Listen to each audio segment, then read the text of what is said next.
పైసా వసూలు మొత్తం black buster cinema అయితే 10-20 సినిమాలు బాలయ్య సినిమాలు కలిపితే ఒక్క ఓజీ సినిమా. పవన్ కళ్యాణ్ ఫ్యాన్స్ కే కాదు అందరికి నచ్చుతుంది, అందరికి సూపర్. వల్ల చూస్తే రాజమౌళి కూడా ఎవరు అని చెప్పేసి అనిపిస్తుంది నాకు. అంత ఆ కత్తి తిప్పుతుంటే ఒక ఛత్రపతి శివాజీ కనిపిస్తుండో. తెలుగు టాలీవుడ్ ఇండస్ట్రీకి అమ్మ మొగుడు మా పవర్ స్టార్ పవన్ కళ్యాణ్. లేదు కానీ బాగుంది, చాలా బాగుంది. పైసా వసూలు పవన్ కళ్యాణ్ ఫ్యాన్స్ కాలర్ ఎగరేసుకొని చూడొచ్చు సినిమా. బ్లాక్ బాస్టర్ మూవీ మొత్తం ఎవల్యూషన్ అయితే సూపర్ గా ఇచ్చినారు సినిమా. కేజీఎఫ్ కూడా ఆడబోలేదు దీని ముందు.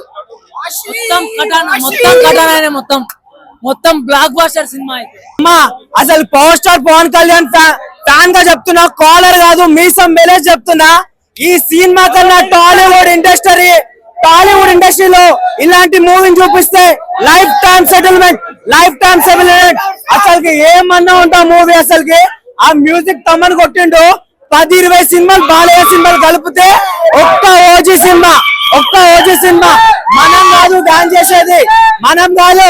సీట్లు విప్లతానం ఆడుతున్నాయి లోపల. ఆ మ్యూజిక్ కి సుజిత్ గారికి అయితే రియల్లీ హ్యాట్స్ ఆఫ్ అన్నా. అబ్బా బాబా, ఒక యాక్టర్ గా చూసినా, నేను ఒక హీరోగా చూసినా గానీ డైరెక్షన్ లెవెల్ లో చూస్తే రాజమౌళి కూడా ఎవరు అని చెప్పేసి అనిపిస్తుంది నాకు. అంతలా ఉంది నిజంగా. హ్యాట్స్ ఆఫ్ అసలుకి. నా దేవుడు పవర్ స్టార్ పవన్ కళ్యాణ్ చెప్పాలంటే ఇది లాస్ట్ సినిమా బాధపడాలో. ఇది power star Pawan Kalyan career లో ది బెస్ట్ ఫిలిం అని చెప్పేసి గర్వపడాలో నాకు అర్థమైతలేదు. కానీ ఆ కత్తి తిప్పుతుంటే ఒక ఛత్రపతి శివాజీ కనిపిస్తుండో, ఒక గ్యాంగ్స్టర్ కనిపిస్తుండో. ఒక మూవీ చూస్తుంటే ఒక హీరో అనాలా, లేకపోతే సూపర్ స్టార్ అనాలా, లేకపోతే పవర్ స్టార్ అనాలా, లేకపోతే గ్యాంగ్స్టర్ అనాలా. ఒక్కటి మాత్రం అంట, మాన్స్టర్. తెలుగు టాలీవుడ్ ఇండస్ట్రీకి అమ్మ మొగుడు మా పవర్ స్టార్ పవన్ కళ్యాణ్. అలా ఉంది సినిమా అయితే అసలుకి మైండ్ బ్లోయింగ్ గా ఉందన్న.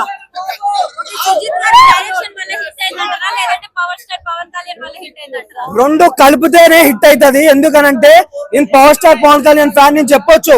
మా హీరో సూపర్ యాక్టింగ్ చేసిండని. కాకపోతే సుజిత్ గారి హార్డ్ వర్కింగ్ కూడా అలానే ఉన్నాయి. చాలా అంటే చాలా మంచి వేలో తీసిండు. హేటర్స్ కి రాడ్ దింపేటట్టు చేసిండు. తమ్మన్ గురించి చెప్పాలంటే నిజంగా చెప్తున్నా, ఒక 10-20 సినిమాలు బాలయ్య సినిమాలు మనం ఇంత ముందు చెప్పుకునేది.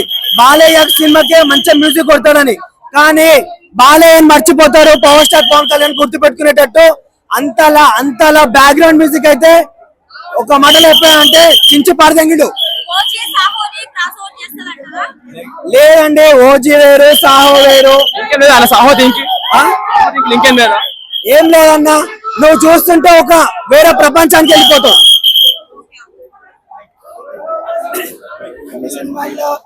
మనం చూసాం గబ్బర్ సింగ్ పంజా ఇంకా చాలా సినిమాలు చూసాం. అన్ని సినిమాల్లో విలన్స్ తీసుకొచ్చి ఓజీలో పెట్టారు. ఆ సినిమా ఏ రేంజ్ లో ఉంటుందో మీ ఎక్స్పెక్టేషన్ కే వదిలేస్తున్నాం. నెక్స్ట్ జాన్ విక్, ఒక హాలీవుడ్ లో సినిమాలు అన్ని చూశారు. ఈ సినిమా ఒకటే అట్లా అన్నిటికి సమాధానం చెప్తుంది. నెక్స్ట్ ఓజీ పార్ట్ 2లో అఖిరానందన్ ఉండాలని మేము మనస్ఫూర్తిగా కోరుకుంటున్నాం. అది కూడా సుజిత్ ఇయ్యాలని మేము అనుకుంటున్నాం. చాలా బాగుంది. అసలు పవన్ కళ్యాణ్ ఎలా చూడాలనుకున్నామో దానికి ట్రిపుల్ గా చూపించారు సుజిత్ గారు. చాలా థ్యాంక్స్ ఫర్ డైరెక్టర్. చాలా చాలా చాలా బాగుంది. అందరు చూడండి, బాగుంది. అసలు పవన్ కళ్యాణ్ చూడొచ్చు అని కూడా అనుకోము, అంత బాగా చూపించారు. చాలా బాగుందండి. పవన్ కళ్యాణ్ ఫ్యాన్స్ కే కాదు అందరికి నచ్చుతుంది, అందరికి సూపర్. మ్యాడ్ ఇంటర్వెల్ సీన్ అయితే ఇంకా మ్యాడ్. మూవీ అంతా చిల్స్ వచ్చాయి. మూవీ చూసే ప్రతి సీన్ పవన్ కళ్యాణ్ కనబడితే చిల్సే. చాలా బాగుంది. Yes for sure. అందరు చూడండి మూవీ, రేపు అందరు చూడండి, మీరు కూడా చూడండి.